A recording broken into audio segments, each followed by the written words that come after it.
If you're anything like me, you've always thought the concept of D&D lore is super cool, but you've never really been able to delve super deep into it. Just because you don't know where to start, or it's too dense, or you just play in a homebrew setting like a lot of us. All those reasons are valid, and if this sounds like you, well, you're in the right place. I'm Frankie Peanuts, and this is Lore Jump, the show where I try to delve into D&D's lore in the most digestible way possible, for both players and potential dungeon masters who want to center their D&D campaigns around specific topics, but don't necessarily want to spend hours poring over books just to get a small semblance of the lore. And speaking of lore, don't get me wrong, I love lore.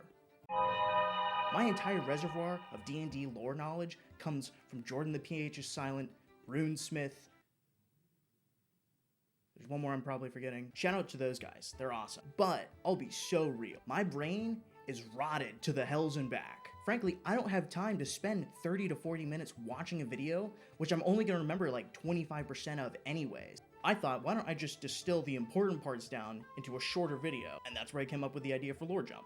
Also, I think I'm kind of funny.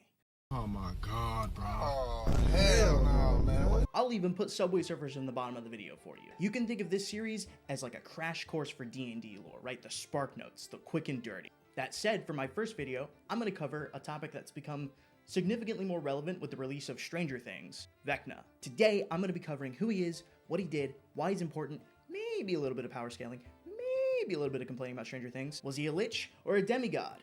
Both? So you can get the gist of the character, that way you can use him in your own D&D campaign. Because let's be honest, there's not a single D&D table out there who's completely lore accurate, besides maybe like Ed Greenwood. Alright, that's enough yapping. Ready? Go. A character of great infamy, Vecna is D&D's first and most powerful lich. For the uninitiated, a lich is a mortal who has become immortal by way of undeath. Most, if not all, liches have put their soul into something called a phylactery. And if their body is slain, their soul can always inhabit another new body, for as long as their phylactery remains. The phylactery can take the form of any object, and you can stretch what an object is as a DM, but usually it's just like a locket or something. You can think of a phylactery almost like a Horcrux from Harry Potter, but I don't really like Harry Potter that much, so. Now, not only is Vecna a lich, but he is also a demigod slash god slash lesser deity, depending on the timeline and the edition, and his sphere of influence involves power, secrets, knowledge, and obviously death. Arguably the most iconic antagonist D&D has ever seen, Vecna's been here since day one.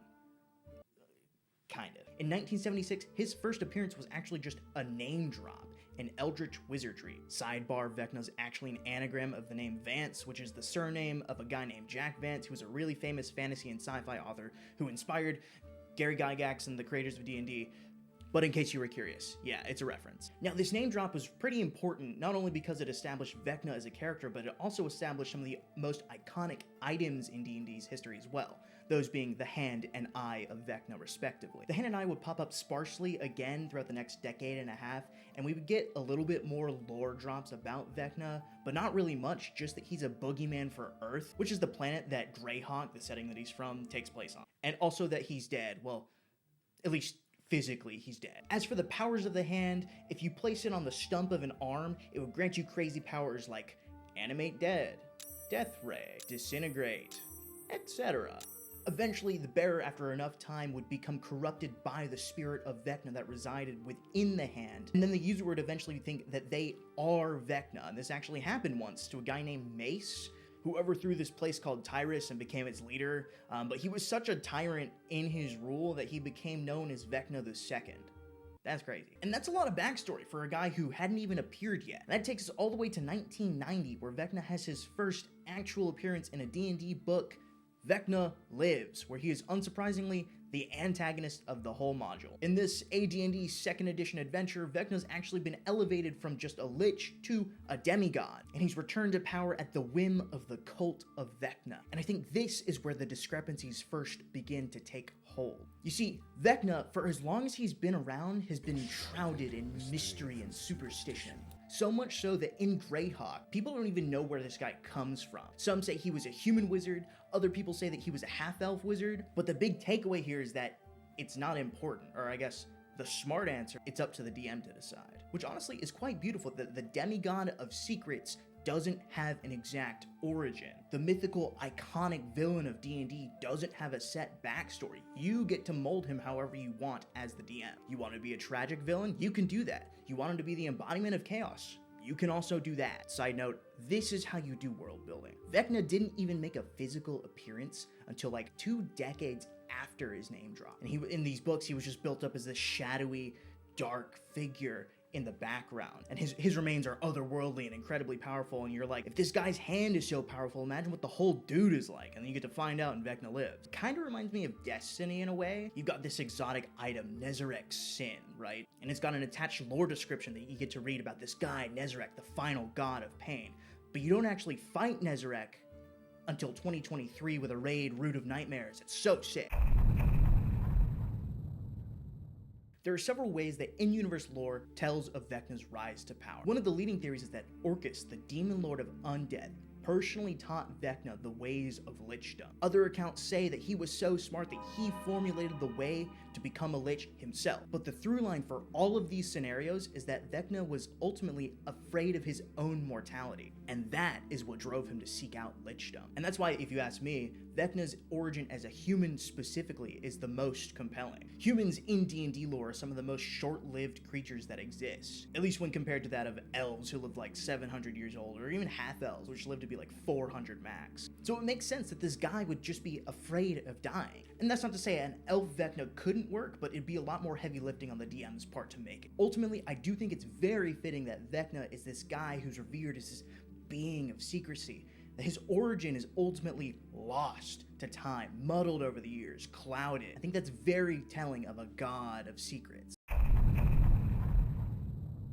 So when we talk about Vecna, we also have to talk about 2 key other guys who kind of fill the same role, so I'm kind of going to lump them together. Those 2 guys are Kaz, and Acererak. Both of them feel like the trusted lieutenant type who want to get close enough to the main guy so that they can backstab him later. Acererak was first, and yes, it is that Acererak, the one on the cover of the DMG.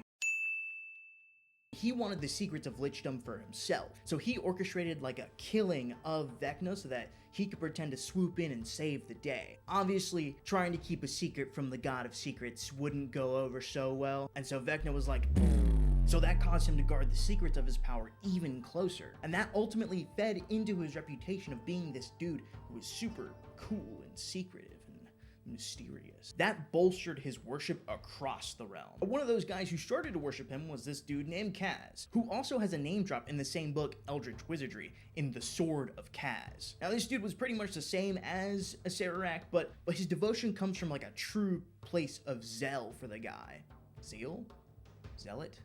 Zealous? It's gotta be zeal. A true place of zeal for the guy. So he served him as a paladin. And it was that devotion that caused Vecna to be like, hey, yo, you're pretty cool. And then he turned him to a vampire and gave him a sword that had a voice in it. I'm not joking. That's what he did. And that little voice in the sword eventually started talking to Kaz. He was like, yeah, You should be the one with the power. And so Kaz was like, yeah, I should be the one with the power. Then he tried to kill Vecna. So side note, one thing I don't understand is why Vecna had the power to turn people into vampires who, to my understanding, are immortal. So why did he have to become a lich to gain immortality if he could just turn people into vampires? Like, assumingly he could turn himself into a vampire, if that was the case, right? I don't really know. And like, if it was me, I would much rather be a vampire than a lich, because liches, like, low-key are really gross looking. I don't know. Anyways, one day, Vecna was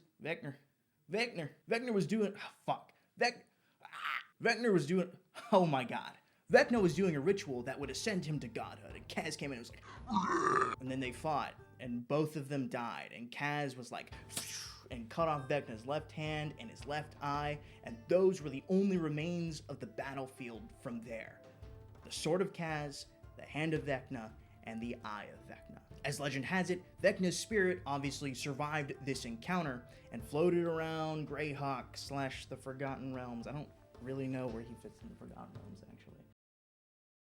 and he will will his followers to resurrect him or ascend him to godhood, depending on the story. Generally speaking, though, all the plot threads are the same. Vecna either threatens to return or ascend to godhood, and the cult is acting on his behalf, and it's up to the adventurers to stop him. Now, it would be remiss of me to move on without talking about one of the most important artifacts related to Vecna, and that is the Book of Vile Darkness. As stories put it, Vecna was rarely seen without this thing, and it's a book, a tome detailing all of the manners of evil in the whole universe. And it started as a scroll written by an evil spellcaster, and it got passed down to another dude who wrote in it, and it made it a even bigger scroll, and eventually that kept getting passed down until it reached Vecna, who was the one who bound it in an actual book bind made of human flesh. And, added a ton of his evil knowledge to it. Personally, I find this book one of the most compelling things about him, because the phylactery is right there. It's the Book of Vile Darkness. That would be sick. So, you want to use Vecna for your own campaign.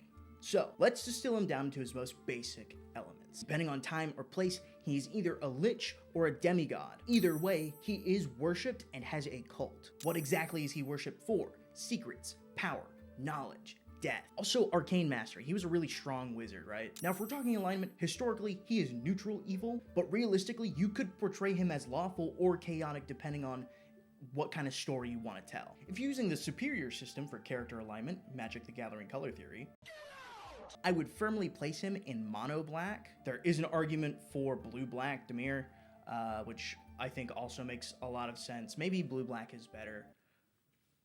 Okay, I changed my mind. Blue-black is better. But you could also take that a step further and say Esper, blue-black-white if you're going lawful, or blue-black-red if you're going chaotic, right? All of those would suffice. As far as motivations, generally speaking, he values the secrets of his power above all else. And he's gonna strive for nothing more than to protect and add to that power. Again, his most iconic adventures revolve around him completing some kind of ritual that's gonna ascend him to godhood. Utilizing those artifacts centered around him, the hand, the eye, the book. Generally speaking, all of those would be fantastic MacGuffins to sprinkle throughout your campaign. I really like the idea that the Book of Vile Darkness is like his phylactery. I think that's a really cool concept. He even cut out a section in his rib cage to fit the book in. Like, that screams, Do not touch me. This is my book. This is my phylactery. now, if you're talking about a campaign with God Vecna, then he's actually transcended beyond the need for a phylactery. He's just immortal already. So maybe those artifacts serve more as a means to tempt your players with power or something like that. Also, you can totally use the sword that was made to kill Vecna, well,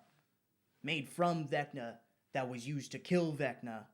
You could totally use that as like your final item, right? We gotta get the Sword of Kaz so that we can slay Vecna, the only thing that's ever killed him. As for themes for your campaign, I think an emphasis on human mortality, a very interesting direction to take that, or maybe even like the madness that is brought about with living eternally. Anyway, that's the basics of Vecna, really. He's a pretty interesting guy, all things considered. Like, he just sits there in aura farms, gaining knowledge, right? He is the archetypical wizard, wants power, will do anything to get it. Very cold, very calculating, and that was really just a bare bones summary of the dude. You can take him and do whatever you want with that. You've got all these very iconic pieces to him, and the puzzle is yours to complete. Anyway, if you enjoyed this video, let me know. This is my first long-form YouTube video. I've been doing shorts for a while, but I've been wanting to make the jump to long-form, so this is the best thing that I could come up with, right?